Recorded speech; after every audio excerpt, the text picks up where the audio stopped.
Alrighty, what's going on, guys? Welcome back to Late Night Green Interview Edition. What's going on, my friend Todd Father in the house? Man, everything is good, very well. Good and very well. Yes. I don't think I've ever heard you say things are good and very well before. Well, no, I'll take that. Yeah, So, I'll take it too. what's going on with you, Philly Phil?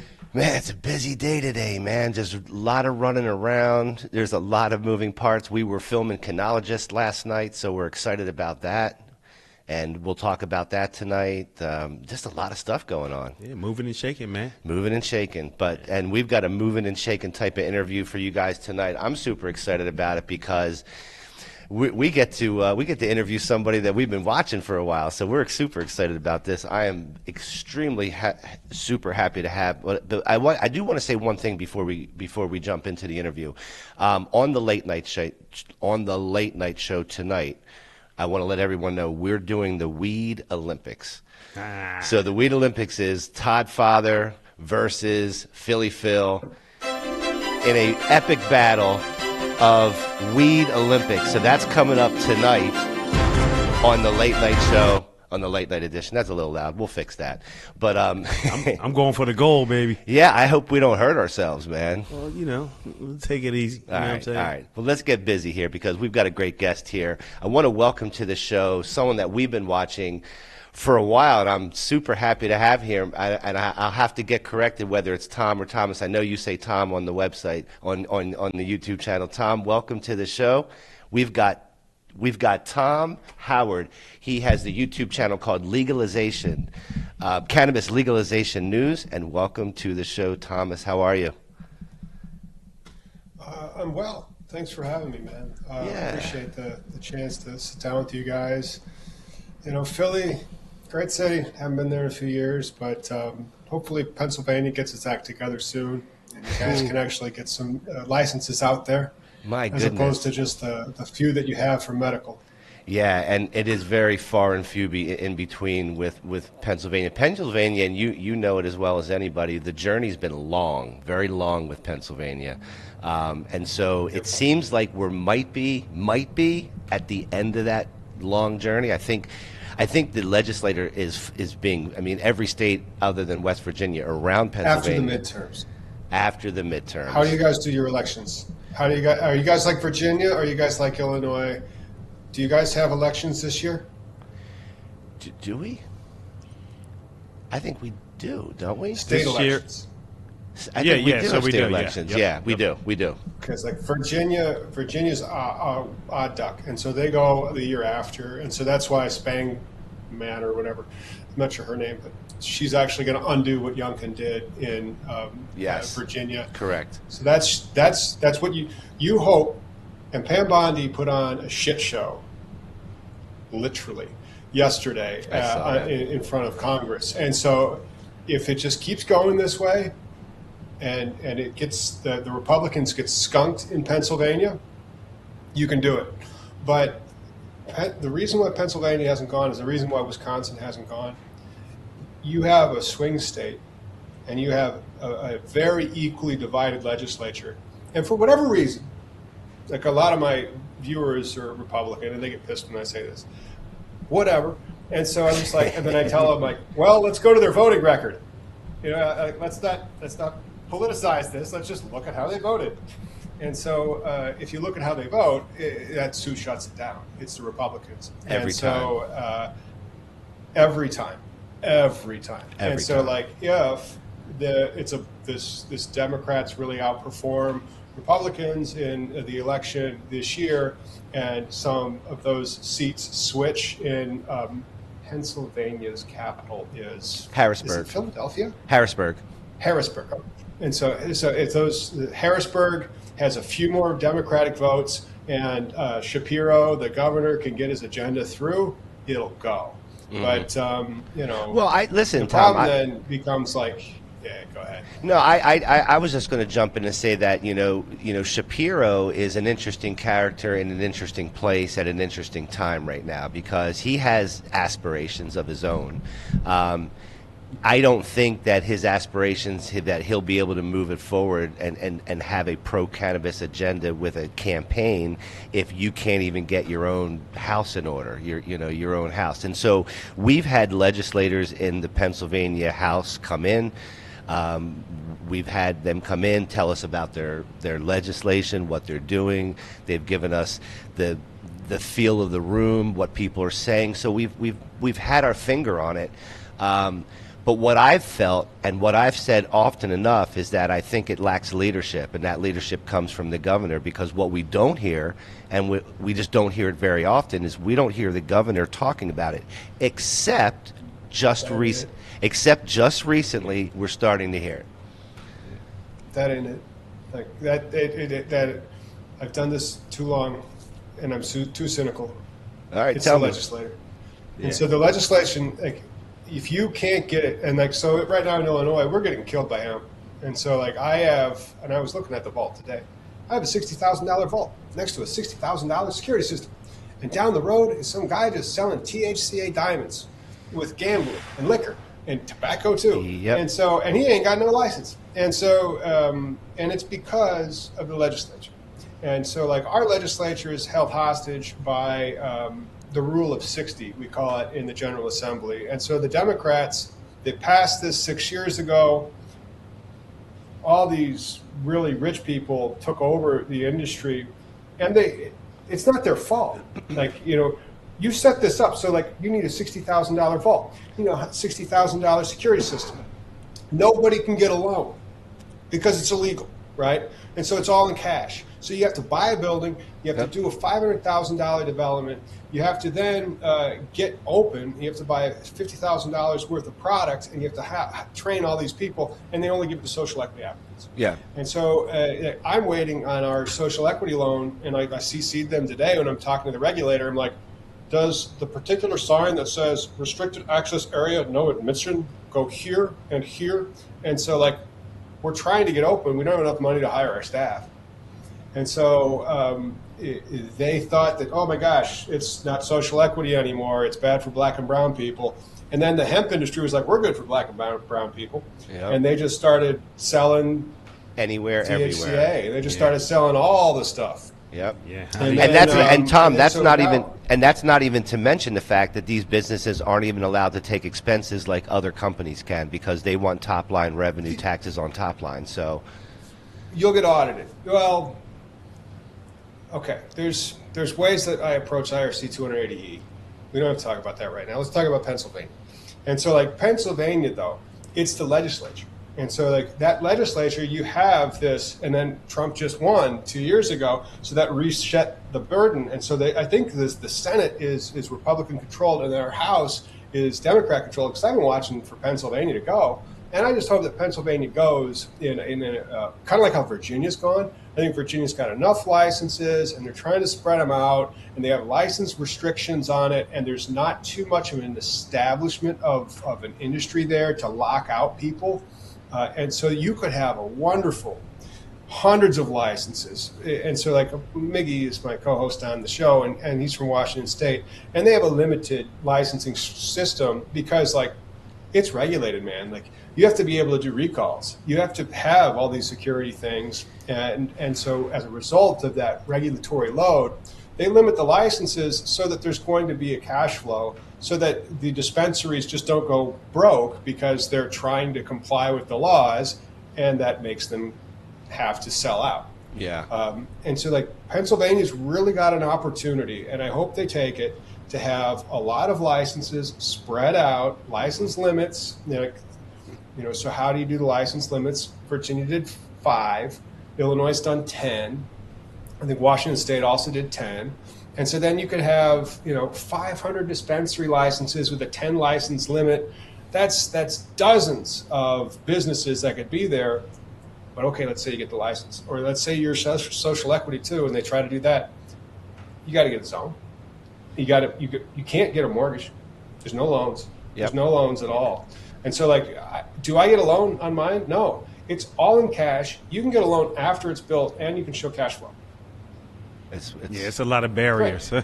It's wild. It's wild. And I want to talk these issues with you, but let's take just a quick step back. And I know that, you kind of started, it's safe to say that you started your YouTube channel in around 2017, 2018 timeframe?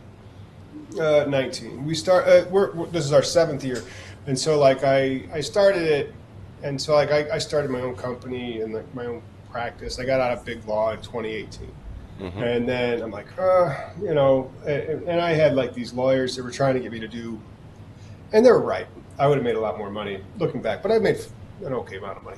And so they said, you're good in front of an audience, you should be a litigator. And I had already been a litigator for like 10 years for like the banks. And so like, I'm like, I'm going to do a YouTube channel. And so I should have just done 2 YouTube channels.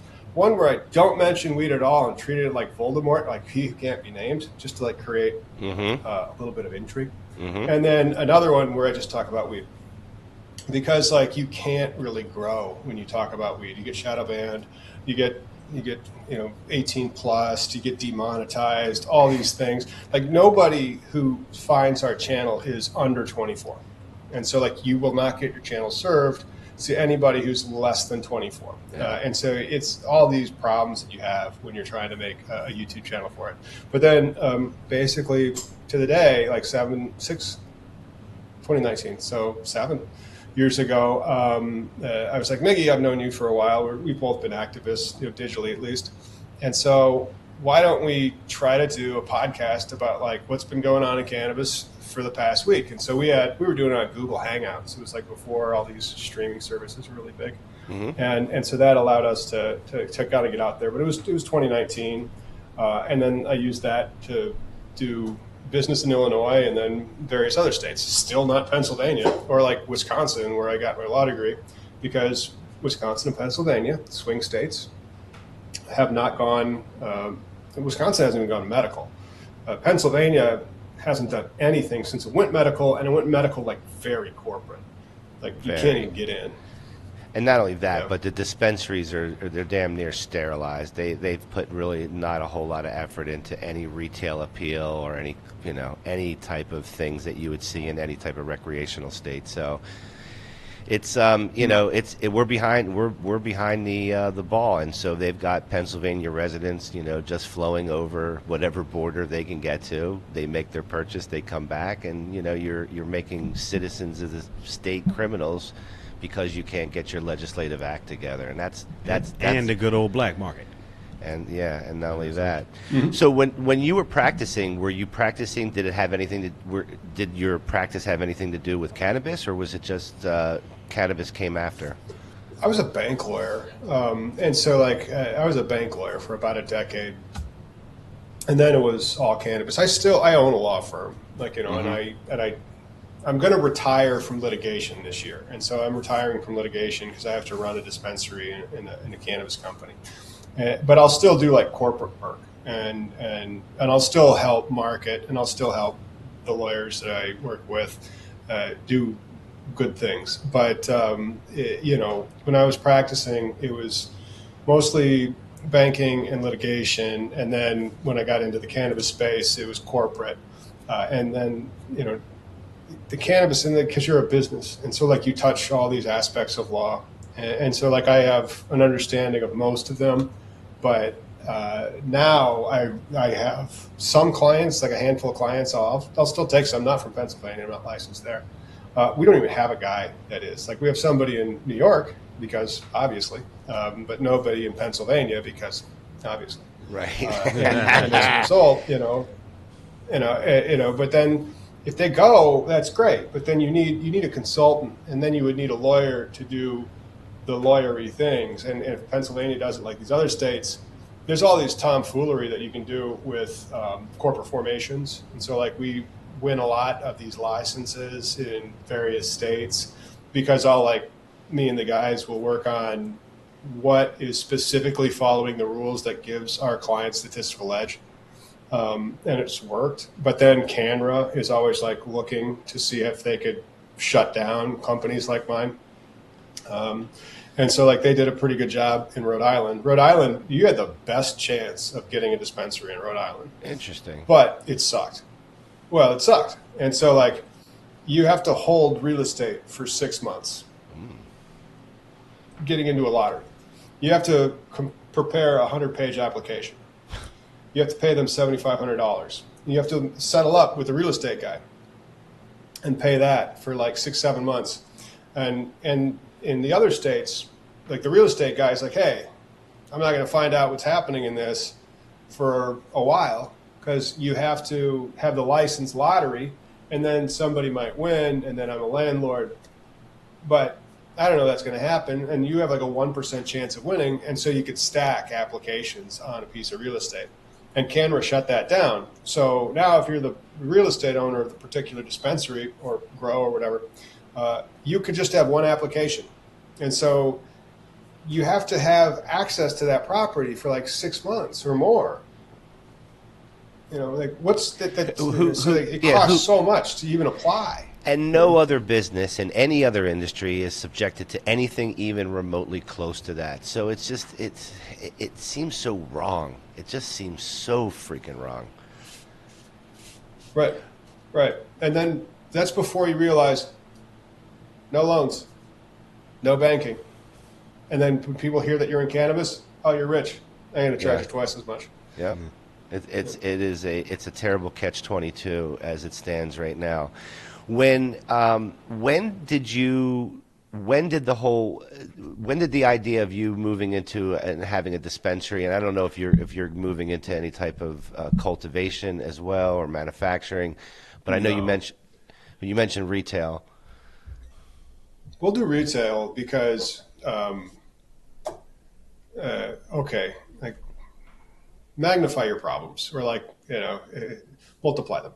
And so like if you have retail problems, great. Now imagine that your entire inventory and your power bill. And so like in Illinois, it was a stupid, because I'm on like the Bar Association's section council for cannabis law. And so like whenever they put in bills in the legislature, we get to see them.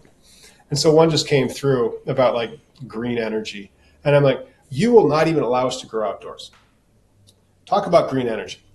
Here's the sun. Oh, no. Grow all the weed inside. And you're like, okay, great. So now you've said, okay, now create the sun indoors. And it's only going to go to social equity applicants that don't have any money to get operational. Yep. And so you have to build a grow that's compliant with the regulations. So like a grow's security system's not $60,000, $80,000. It's $500,000, for the security system. And then, okay, great, you're open. Bring in the clones. Close your eyes. Who knows where they came from, right? Immaculate conception. Now you have to flower that stuff, and then you have to put it out as a consumer packaged good. All right, and so take another like 6 months of just sucking wind expenses and trying to cover that. How is that person who's social equity supposed to get operational? And you see what they do in Virginia? 10,000 square feet outdoor. That's how you get operational, because the price per pound outdoor versus indoor is orders of magnitude difference. It might be $50 outdoors and $500 indoors. Yep. And so you believe that the outdoor provision, the grow provision for outdoors, is the way for equity applicants to be able to even come close to making it. Okay. And then like your security system regulations have to be more reasonable. And like, I have to have a security guard. I have to contract with a security guard. I have to have contract with a licensed security guards, licensed alarm people. I don't have to have a contract with a union, but I have to have contracts with licensed professionals to be able to do business. And then down the road is a guy selling THCA diamond infused Delta 9 THCP, whatever pre-rolls. Yep. No regulations. It's with two young 20-year-olds in there, not making much money. It is. Listen, it is the worst of the worst problems to have in an industry that's trying to get its act together and move forward. I mean, to have this level of regulation and then to have the opposite side with absolutely zero, that's crazy and it's wild. It really is. And then if you look at the product, their product is more dangerous. Because like it doesn't have all that safety that's baked in. So like that stuff wasn't grown on a license. It wasn't tested. It didn't have to get pure. That's right. And then like oh, you did chemistry to it to make it into THCO, and then you did some more chemistry, and you took the CBD and you put it into crystalline THCA, and you rolled all that stuff on there, and now it's coming into like 60% THC, total THC, and then gosh knows what it is with the THCO and the THCP. Nothing. No regulations. If that gets you sick, who do you call? So what do they? If what do that they has mold in it, how do you do it? So Nothing. what do they do to get these certificates? These certificates of authenticity that they have to have. They get them and then they just ride off Get of it from a old. guy. Some are fraudulent. A lot of them are getting fraudulent certificates and running their businesses. Exactly. So So you grow it in Oklahoma where they don't have seed to sale, or you grow it in California where they've been breaking the law since the law was being broken in the first place. So you grow it in Oregon, or you grow it in Michigan and you point the camera the wrong way. And so there's all these places where it comes from. And then it's called inversion. And so like it's going from the illicit market and it's going into the legal market through a COA. That's from 2003, 2023. Yeah. And you're like, wait a minute. So this crop that you're selling me right here was harvested 2 years ago. Come on. Yeah. And I guess what's the regulation they have to do? What's the frequency that they're supposed to do it properly if they were to do it properly? The hamsters? Yeah, the hamsters are supposed to. The only test that they're supposed to do is a test for total THC no more than 30 days prior to harvest, which makes no sense because 80% of the cannabinoids show up in the last 4 weeks of flower. And so like that rule will be changed because they've changed the definition of hemp. And so they went too far on this, and then Congress did what it does. It overreacted. It went way too far the other way. And they're like, oh, they're going to save it. They're going to save it. I'm like, do you see who's in charge? They hate you. They aren't saving nothing. And not only that, they've passed all the stuff they need to pass, and now they're going to go get elected because it's an election year. And that's what's going to happen. They're going to argue about defunding ICE and the Epstein files for the next 7 months. They don't care about you.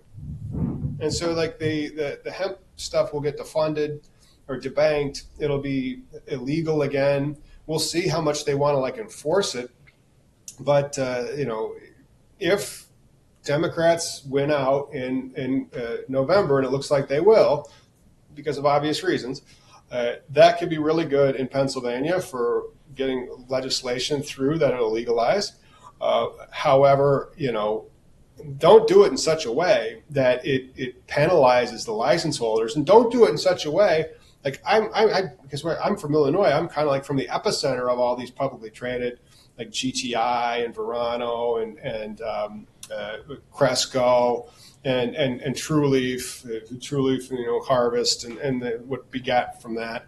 And I know these guys, I like them, but I'm like, really wasn't the play. Like you shouldn't have tried to be Coca-Cola first. You should have tried to be like Sam Adams Brewery, and then eventually get turn into Budweiser over time. And they really thought that John Boehner from like 10 years ago was involved. He was the Speaker of the House, the Republican Speaker of the House out of Ohio. And that's where Acreage Holdings came from. And so they thought this would all be a done deal in 5 years and they could just go public. No. That's how much prejudice is in this plan. And so like I don't mind it going to Schedule 3, but I just think we need to like have a bill, and Congress has to do this. Like, just take the pen and just cross off the name marijuana. So marijuana is no longer a term of art under federal law. And they'll just talk about the cannabis plant with THC or not THC. And bring the stigma down by like getting rid of the word that caused it. Yeah, the one that they spent years and years and years vilifying and demonizing, and we have posters here in our set that is exactly just that. Let me just ask you, because I'm just kind of thinking about this outdoor grow. How many states actually allow outdoor grow? Very few, right? Quite a few. Oh, quite a few? No, quite a few. Quite a few Okay. do. Like even the limited states of Washington allows it. I'm not sure if Arizona allows it. Arizona kind of should, or at least with greenhouse. Illinois also should. California does. Colorado does. Oregon does. Michigan does. Okay. Virginia will. I think New Jersey does. I think New York does. And so allowing outdoor grow, sun grown, they call it, when they're trying to make it sound better. Like, all of our wine is grown outdoors, right? Those grapes, all of our plants are grown outdoors.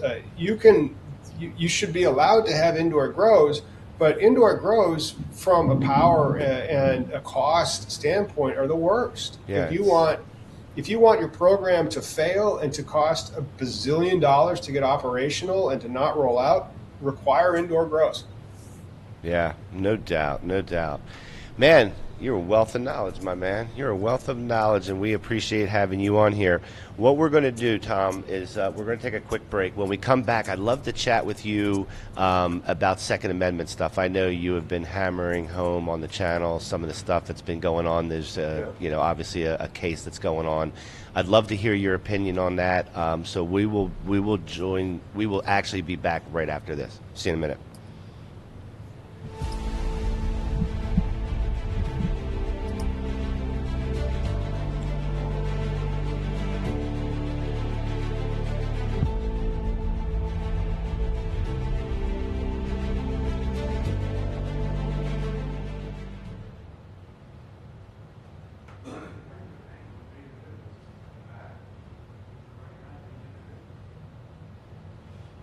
Marijuana is huge.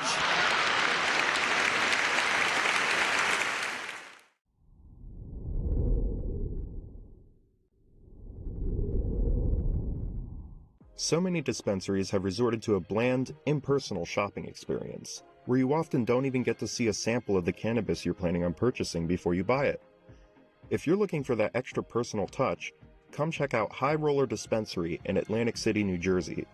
Our staff are avid cannabis connoisseurs who are sure to help you find the strains that fit you best. Whether you're looking for premium flower, edibles, concentrates, or tinctures, we have you covered with over 100 different strains to choose from, all of which are able to be seen, smelled, and thoroughly examined in our elegant showroom. If you're in a rush, we offer a seamless online ordering system that allows for in-depth exploration of all that we have to offer. So whether you're a novice or a seasoned stoner, be sure to stop by High Roller Dispensary and we'll make sure you're floating on Cloud 9 by the time you leave.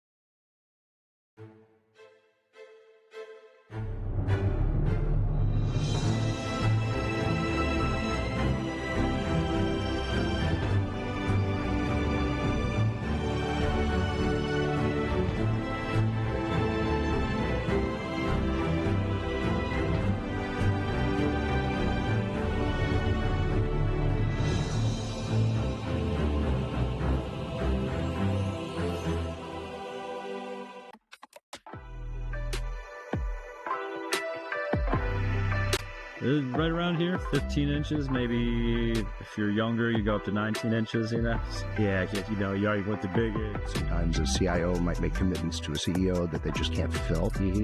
And it's very hard to succeed in those environments. You really want to be able to set the expectation right up front. How would you feel with no sex, no weed for a month or two? I'm going to be really angry. I just feel sorry for Jake. Yeah, Jake's going to get fucked up. Walla, this is Phil. Yeah, for this is all you. This is the Cough Country OG pink hoodie.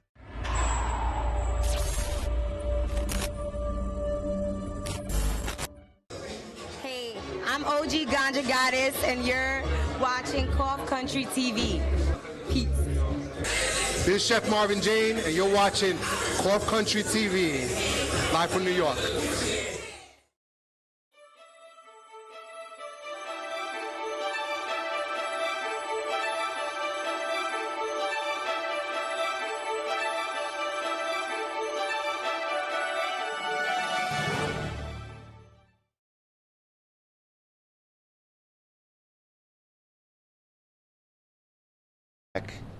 Okay, cool. Welcome back to Late Night Green Interview Edition. Tonight we have Tom Howard. He has the YouTube channel Cannabis Legalization Network. I'll get that out. And we'll bring Tom back in on the conversation. We appreciate having him here tonight. I'll just there we go. Hey, what's up, man? All right, so what's going on, guys? What's up, brother? What's up, brother? So, so let's talk about what's going on with the Second Amendment, because we've been doing stories here on Cough Country News. I think that's how you kind of found us, with Cough Country News, and so I've been watching your stuff, and you're extremely informed on what's going on. Is it the Hamani? Did I get that right? Hamani case? I think so. I think it's the Hamani case. There's been a series of them. And so that's one of the reasons why the Supreme Court eventually took it up, because there was a split of the circuits. And so, like, there was a recent case that the Boyce Schiller law firm, oh my goodness, I'll never practice at that one, mostly because I like to have a life, and, you know, I don't value money as much as them. And so, because you can tell how they value money, because they knew they were taking a loser of a case and saying, I think you have a real good shot, even though they didn't, because like there had been no split of the circuits that said that the dormant, the regular Commerce Clause of the First Amendment, the first article of the Congress's power, had changed since the Gonzalez v. Rage case from 2005, and that reaffirmed another case from like 1941 called Wickard v. Filburn. And so with that, their case got thrown in the garbage. This case about gun rights is completely different, and it has to do with the different statute, and it has to do with the different rights. You know, one is Congress's power, which is almost what they call plenary, which is just like unfettered almost power to do whatever you want when it comes to that area. Congress went too far, and then they started to infringe into your Second Amendment rights for the Hamani case. And so that's where they say that, you know, if you are a drug user or if you're addicted to drugs, and marijuana is one of them because it's a Schedule I substance, you can't have a firearm. Just the whole thing, like that is not, it's not a reasonable like restriction. Like you go to a bar and you have to check your irons at the door, like, you know, back in the old West, where you can't bring your six-shooter in and then do a whole bunch of whiskey and shoot somebody up. You know, they would have a reasonable time, place, and manner restriction on your Second Amendment right to bear arms. This one is, it's a categorical prohibition on your right to bear arms because you use marijuana. They aren't allowed to do that. And so like these cases, and I've done several videos on it, they're starting to like work their way through what they call the circuits, and the circuits are the courts. And so in federal court, you have the district courts that are throughout the land, and then you have the circuits, which, you know, after you lose or win, somebody who loses will try to appeal to the circuit courts. And then there's, I think, 12 of them throughout the United States. And then you have the Supreme Court. And so when there's a split in the circuits regarding what the holdings of the actual federal law is, that has more of a probability of being taken up by the Supreme Court and being granted what they call certiorari, which is a Latin word for I'm not sure. And so they didn't teach me Latin in law school. And so, but it means that they're going to take the case. And so they have taken the Hamani case because, and it was a winner for Hamani the whole way. And so like the district court dismissed and said, no, that's an infringement on his Second Amendment right. You just can't say because the guy uses weed that means that categorically he cannot have a firearm, that violates the Second Amendment. It'd be one thing like, you know, if he's sitting there and he's smoking a blunt while he's driving a car and shooting somebody. Okay, there you can say you're not allowed to do that. You're not allowed to have a firearm while driving and smoking a blunt, or while just smoking a blunt. Like, you know, while you're high, they could say you're restricted from having your firearm as well. But when you wake up and you're just trying to protect your family at your house, you know, you can't infringe on that right. And so those types of holdings have started to come up, especially in the Hamani case. And so then I can't remember which circuit he's in. I think it's the Fifth, which is a very conservative circuit. I believe that's Texas's. And so if you know, I'm not sure what your circuit is over there. It might be the Second. But then I'm in the Seventh, that's Chicago, and the Ninth is the West Coast, and the Fifth is in Chicago. I'm sorry, is in Texas. And so if you hear something out of the Fifth, it's very conservative, so pro-gun rights. And they, at the circuit court level, they also dismissed the case. And now it's going up to the Supreme Court level. We will have the oral arguments, and so we'll have another episode of this where we'll get to hear what the judges kind of think about it, and the justices when they're not just judges and they're on the Supreme Court, they call them justices. And so they're going to take questions and all that. We'll hear what they have to say about it. I believe it's March 2nd or 3rd. When they have this oral argument, and then they'll issue their opinion later. Typically, they issue them by the end of June. So I think that this is going to be the rights for marijuana users, gun rights. So you'll have your right to bear arms not infringed. Now, it won't mean that you get to, shoot your gun while you're smoking a blunt, but if you're a cannabis user, you will have the right to bear arms, just to the same extent that an alcohol user would have it. That's what I was just going to say. It puts it more in line with the way alcohol is treated with this. It's really interesting that. Well, let me ask you this first: does the fact that we're going from 1 to 3 play a role in any of this consideration by the courts? I don't think so, and so I don't think it comes into the calculation in this one.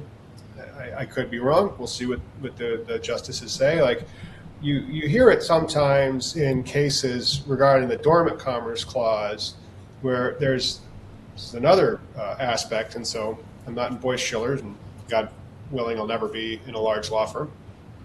But you would have the ability to say, look, we might be able to get a split of opinion because they have the right to do it in this jurisdiction, but not in that jurisdiction.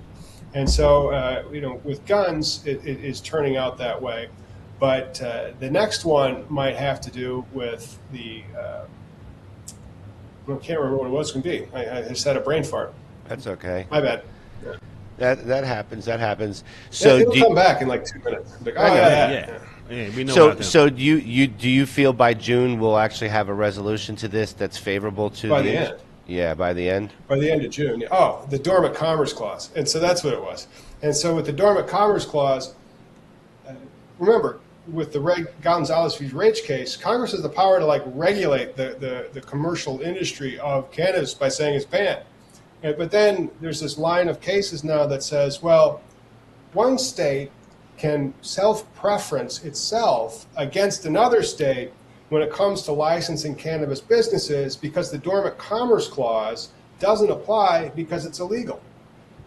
That might not win the day, because if the Congress has the power to regulate it out of existence, just because it's out of existence, that doesn't mean the states can then say we don't have to listen to it because the Congress has regulated it out of existence.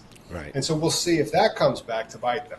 But that's the next split of opinion that's kind of working its way through the courts. And all of this is kind of silly, and it only really happens because it's a Schedule I plant.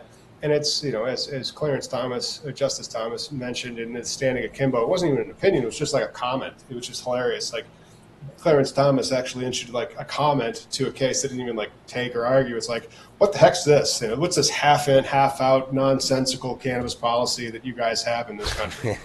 Yeah, exactly. What is that? Exactly. What? Let's switch gears a little bit. Who's the next state that's going to go? Yeah, I don't know. Virginia, obviously Virginia. Okay. Yeah. Gotcha. Right. I mean, they have everything in the right position for it to be Virginia. They have a governor who wants it. You have Nebraska. Poor Nebraska. They don't want it. The people want it. The people vote for it.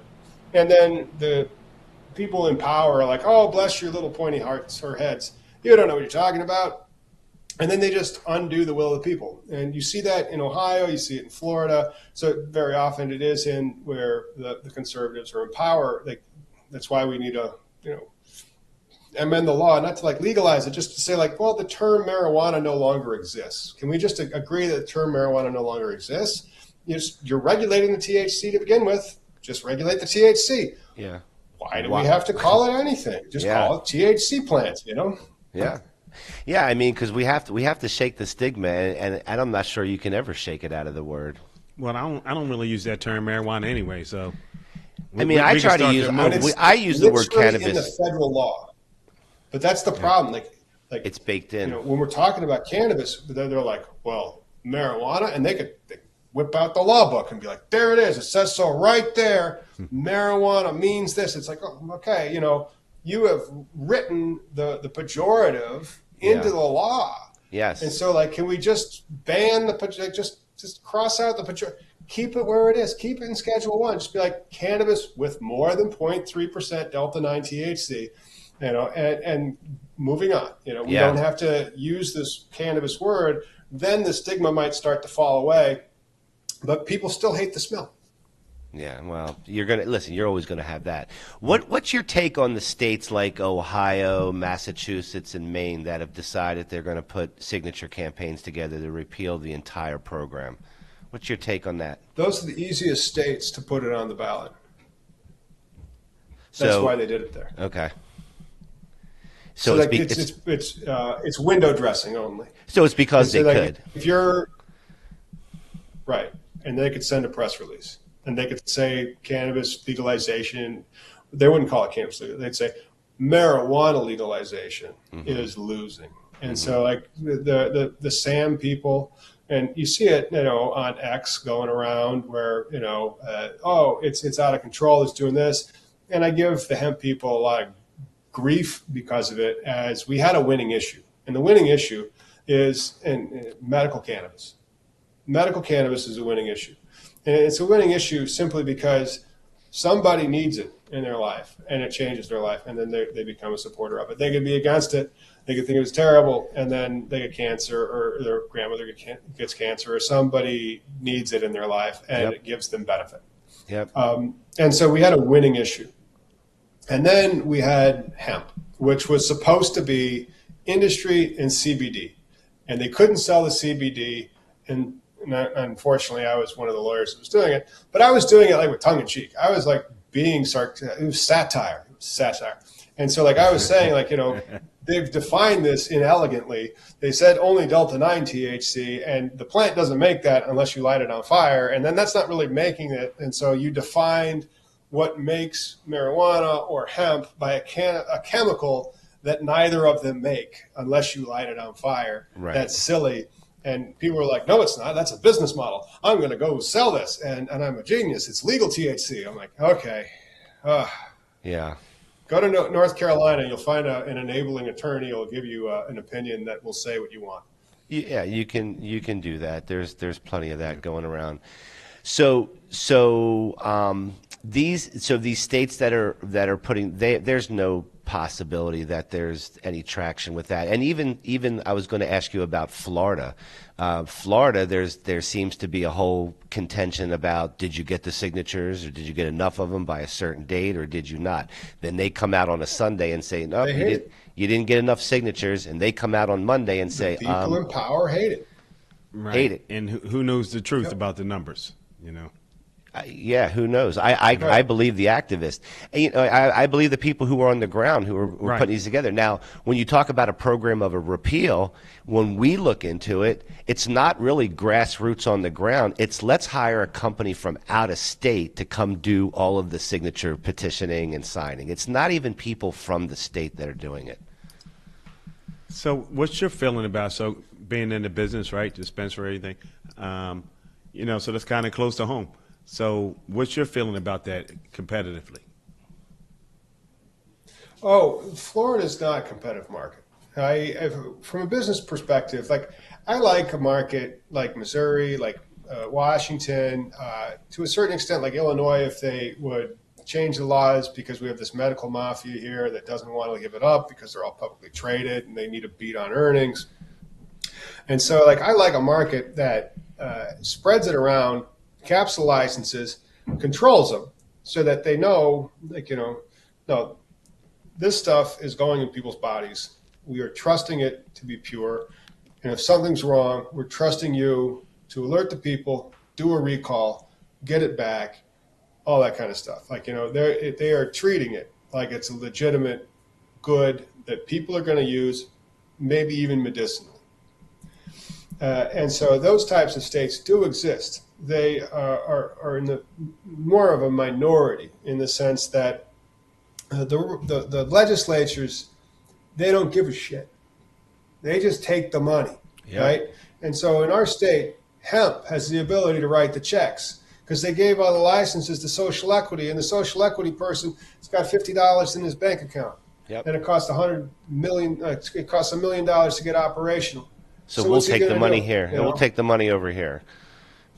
Right, and so the hemp people will just say, look, I'm going to go buy a pound of THCA hemp online and start selling it at that street corner right there, and they'll just start making money, and then they'll put it into a smoke shop, and then they'll cut checks to their legislature, and their legislature will start undermining the licensed entities that we have and benefiting them. And so, like, that's the problem. And so in Florida, we have the opposite problem. Now, actually, at both.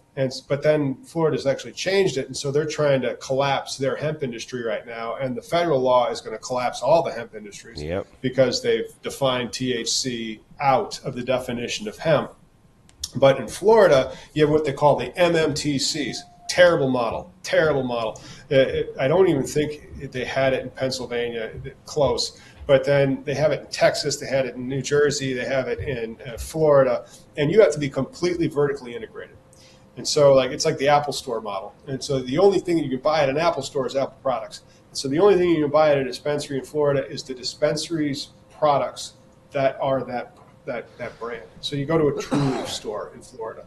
You know, you go to a cookie store in Florida. You go to like a particular branded store, and then it has to have its own grow that fuels that store. And you're allowed to open as many stores as possible. So you get like a True Leaf. So it really forces you to be a publicly traded corporate company as opposed to a locally owned dispensary. There are no locally owned dispensaries in Florida. So one of the things, and I go to Maine a lot, we kind of consider Maine like one of our second cough country states that we're a part of. But in Maine, a lot of these small, even the independents, they have their own grows, which is kind of unique, or at least unique in from my perspective. And so usually you can, I've seen it many, many times where the dispensary is on one side of the parking lot and the grow's on the other side of the parking lot. And you can even hear activity. You can hear the fans. You can kind of what's going on. And so I do like how they've done that. It's a complete opposite of New Jersey, where New Jersey doesn't have any ability for any of those guys to do that unless they start stacking licenses. So, I mean, it's. Right. There's no uniformity to things, and there's also lessons learned that other states don't pay attention to. Like there's models that have been, there's things that work better than in some states than others. And so, if you're not quite there, or even if you are there and you want to get to the next level, you got to look around. You have to look at what some of the successful programs are doing, and whether it's a complete program or a part of a program, adopt it, incorporate it. Just because another state did it doesn't mean you can't do it. I mean, we're not trying to reinvent the wheel. We're trying to find a good way to do this that's equitable and allows these companies to be able to profit like any other company. One of the things that we talked about, Tom, and we can talk, I have a feeling we could talk for quite some time, but one of the things that we've been chatting about too, and you mentioned medical, is the importance of a medical program when recreational drives through the door, and what happens to those medical programs. I'll let you touch on it real quick if you want. We're getting to the end here. I do want to say that you are invited. I don't know if it's something you can or can't do, but you're invited to come and hang out with us on the late night show. We do some news stories tonight. I think we've got 4 or 5 news stories that we're going to do. So if you want to, we kind of take an hour in between this and the next one. But you're certainly more than willing to, welcome to join us. So I want to put that out there. But what are your thoughts about, medical programs in states like a Pennsylvania that has a medical program now that is entertaining recreational? What happens to that medical program? It often gets neglected. In my opinion, it gets neglected. The emphasis doesn't necessarily distinguish the products as well as they could between the recreational and the medical. What are your thoughts? Yep, that's exactly what has happened in numerous states. But I think that there is a revenge of the medical coming. And this is why. because of Schedule 3. And Schedule 3 is like the first glimpse of a legitimate market for the cannabis plant in 80 years plus in our federal policy. And so medical would be Schedule 3. And so, like, there are bills in our state where medical is like where you feel like maybe it's been marginalized, like in your state, or well, not yet in Pennsylvania, but in other states where it becomes legal, or in Washington State where really got just destroyed after that. In my state, it was self-dealing for consistent profits, because there's only 55 medical dispensaries in the state of Illinois, and each one of them is worth an extra like $4 to $5 million a year. And these are publicly traded companies, and so they don't want to let that go. I'm sorry, yeah, $4 to $5 million a year. And so, like, they might have only medical dispensaries, which became hybrid. So they went from selling $4 to $5 million to $20 million a year. And as a result, you know, they don't want to let that go. But other states, when the adult use would come in, they would just kill the medical programs. Now, with the federal government going to medical, you're going to see everything they think is going to become Missouri. Missouri is a hybrid program where they started big on the medical before they went adult use. And so they all were hybrid licenses.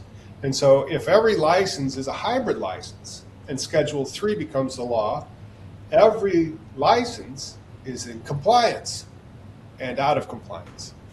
At the But same time, if there's these federal defundings against the Department of Justice from enforcing the federal law, you want every dispensary to be a hybrid, so that they have this ability to say, hey, you can't enforce where this is a medical dispensary. It's like, yes, it's a medical dispensary, but only 20% of your sales are medical. Hey, it doesn't matter. You're not even allowed to like get into this, you know.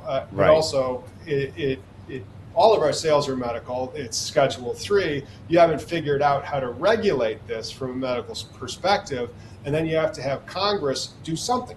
Congress needs to do something, which is the real problem that we have. Well, they need to do something in a lot of categories. Schedule 3, the rescheduling, exactly, they do. But with this, like the Biden did it, Trump did it. The federal government's administrative wing of the executive branch can only go so far to allow us to have quasi-legal cannabis or medical cannabis as opposed to completely prohibited cannabis. You need the Congress to be able to legislate this. And so far, the only thing they've been able to do is legislate the cannabis plant moronically. And that, me using the word moronically is euphemism. You know, I would like to use a stronger pejorative word to how badly Congress has regulated cannabis plant. I guess what I find interesting is as it moves from 1 to 3, that gives doctors the ability to write a prescription. And so when you say, okay, they're going to write a prescription, who the fuck are they going to send it to? Like, they're not sending it to a pharmacy. They can't. So how does that write a prescription? They can't. So like, it would still be a recommendation. And so like, it would be an illegal Schedule 3 drug. And so like, it is not FDA approved. And so it cannot be put into interstate commerce. And so like I said, Congress needs to do something. It cannot be put into interstate commerce, and a doctor cannot write a prescription for it. A doctor can write a recommendation for it, and then that recommendation could go. And so like, Congress really needs to create its own lane, start to create the regulatory regime to track all this, to like make sure that it's not that hard. Like, if there's some salmonella in chicken, we see the recall in the news. Yeah. And like, they have to have SOPs to do the recall and to prevent all that stuff. Correct. And so those are the rules that would go in, and there would be like GMP, but then that gets into like how that you had that grow that's right across the street from the dispo. Well, that grow is probably not GMP compliant. Like, you couldn't be making Campbell's soup in that grow and have it be approved for interstate commerce. Right. And so you're going to see this level of regulation that would get layered on that. And I hope that we can kind of figure it out so it's like strawberries. As you know, like those strawberries have to be grown a particular way. They have to have recall. They have to have, maybe not all that track and trace, but But they have to have. You don't want to get the tax money for strawberries. Yeah, but they have. You're right. They have to have It's like SOPs. tobacco. They have to have. They have to have a recall program, a reverse logistics program. These things have to be shown ahead of time. So when you have a problem, you know how to get it back. And I agree with Tom. Like, why can't it be like strawberries? Why can't you just require these manufacturers to create the SOPs, the reverse logistics, and the things necessary to handle issues if they come up, like any other industry? Well, that's going to take a long time. Look, it's still in the everything. infancy spot. Everything takes a long baby time. steps. So just getting in business. Hey, right now people just trying to get in business and make money. Yeah. Let alone have other people. I know. I know. Yeah. But it's going to be a while. I'd like to hope it's going to be a Wish while. list. I hope we get there. I really do. I really hope we get there, Tom. Well, I got to say this, man. We would love to have you back. These conversations can continue. I would love to keep talking to you. Again, you're more than welcome to join us at 10:15-ish. It's we're running just a little bit late I tonight. get the kiddos in bed. I know. I gotta go.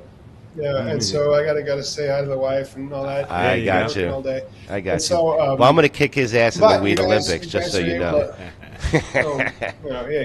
May the best man get high. That's and it. so, have you guys on the podcast on Sunday so that more people can find. You got such nice production value. It's almost like you're getting sponsored or something. I don't know. Yeah, But, well, we're working looks on great. it. Yeah. Well, we appreciate it. And listen, what we're doing at Cough Country TV is we're creating a broadcasting network of different shows, and we're here to create an opportunity for industry people in the industry to advertise, promote, and sell the products. And so I know we could have That's why we need Schedule 3. Yes, and I could have a whole conversation about the whole getting the 18 plus and the shadow band, and you're right. I mean, if you're trying to build any type of media presence in this space, it is about the hardest space that you can pick. But we believe in this, and we believe in it a lot. All of us do. Everybody here at the studio right now does. And we want to fight that battle, and we want to be able to provide companies the opportunity to be heard and seen, and that's something that the industry is really against. And so I don't see that really changing. Regulations for advertising. We just did a story the other day about how they somebody up in Vermont put their business on weed maps, and they took an $18,000 fine for illegal advertising. I mean, it's crazy. And so somebody has to point these out. I know you do. We're going to try to do it. We enjoy the shit out of your show and your channel. You are super informative. I think you bring a very, very sophisticated level head to issues that are really tough to understand. So we appreciate it. And guys, if you want to learn more about Tom and cannabis legalization news, be sure we'll have the link in the description below. Be sure to go over and give that channel some love. YouTube clips are good. Yeah, we appreciate Tom taking the time to be on. So Tom, I'll give you the last word, brother.